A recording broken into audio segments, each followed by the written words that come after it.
May hypertension ka ba? Panoorin mo ang video na ito hanggang sa huli. Hi mga idol, ako si Doc Doms. And welcome back to my channel. Para sa mga bago lang sa channel ko, I'm a board-certified ophthalmologist and a retina specialist here in the Philippines.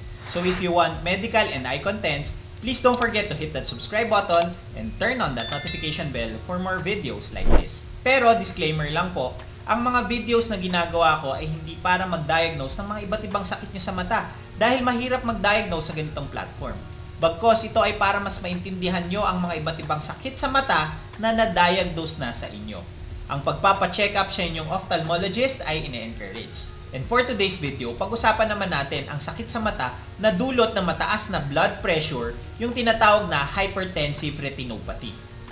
Tara, let's discuss. Alam naman natin na ang hypertension or mataas na blood pressure ay pwedeng makaapekto sa ating mga kalusugan at iba't ibang parte ng ating mga katawan.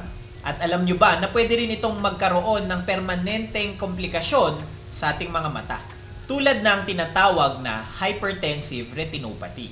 Ang hypertensive retinopathy ay isang kondisyon na kung saan yung mataas na blood pressure ay pwedeng mag-cause ng matinding pinsala or damage sa mga ugat or blood vessels sa ating mga retina.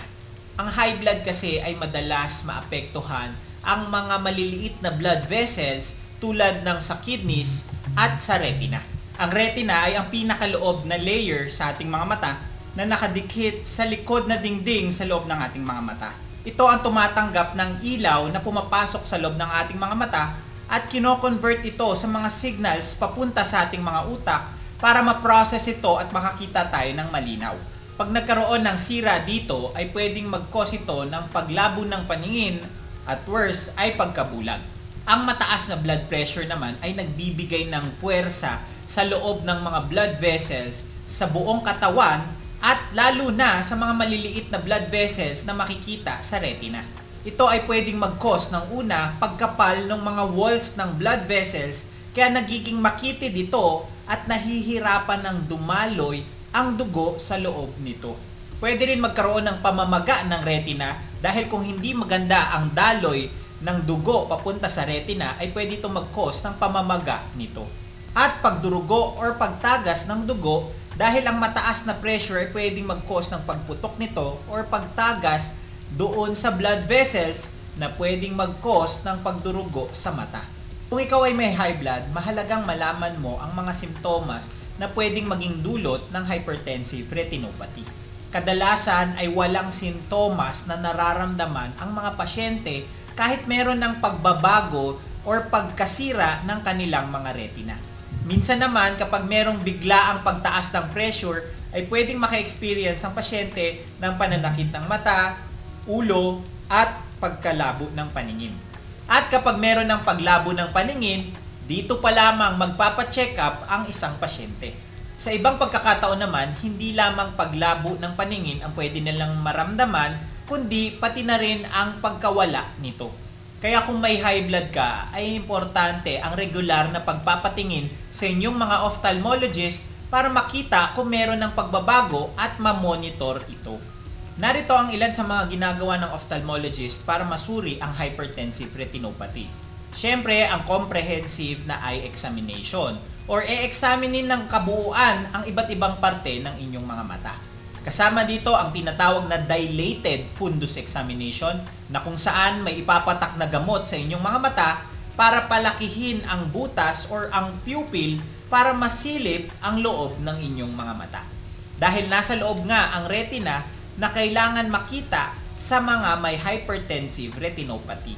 Pwede mag-request ng mga ibang test tulad ng fundus photography na kung saan pipicturan ang likod ng mata or ang retina para merong makita or ma-document ang pagbabago dito. Pwede rin ang tinatawag na fluorescein angiography na kung saan may dye na isasaksak sa inyong mga ugat para pumunta ito sa ugat ng retina at pipicturan kung merong makitang pagbara dito or pagtagas ng dugo sa inyong mga blood vessels. Ang mga ito ay importante para malaman ang estado ng pagdaloy ng dugo sa inyong mga mata at malaman kung gaano kalala ang inyong hypertensive retinopathy. Narito naman ang mga pwedeng gawin para maprotektahan ang inyong mga mata mula sa pinsalang dulot ng mataas na blood pressure. Siyempre, kailangan na regular na nakokontrol ang inyong mga blood pressure. Mahalaga na sundin nyo ang rekomendasyon ng mga doktor nyo sa high blood. Dahil ito ang pinaka-importante at pinaka-pangunahing hakbang para maiwasan ang komplikasyon nito sa mata na hypertensive retinopathy. Kasama dito ang pag-inom ng tama sa inyong mga maintenance medicine at ang regular na pag-follow up sa inyong mga doktor ng high blood.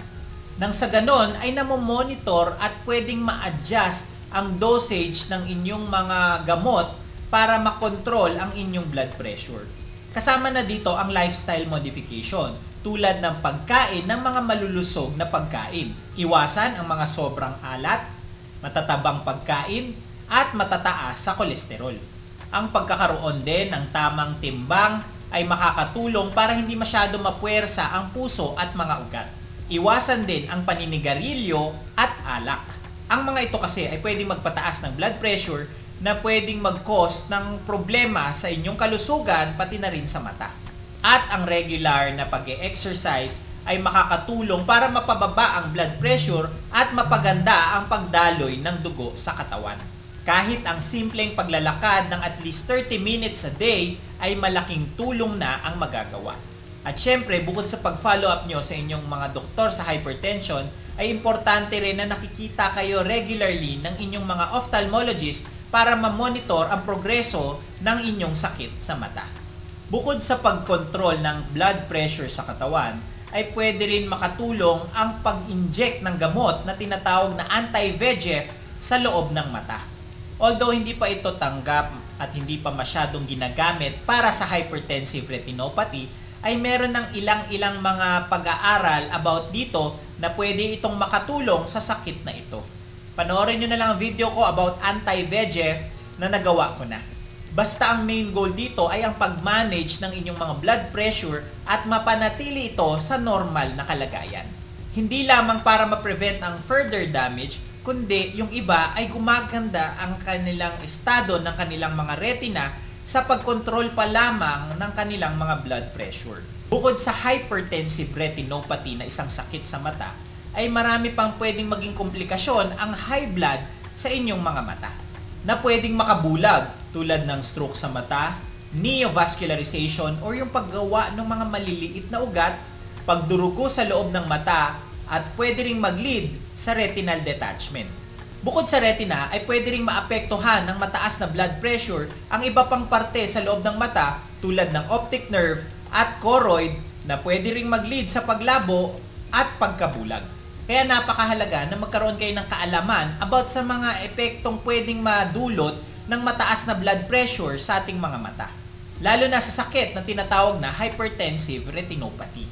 Ang pagkontrol ng blood pressure, lifestyle modification, at regular check-up ang ilan sa mga paraan para maiwasan ang komplikasyon ng blood pressure sa ating mga mata.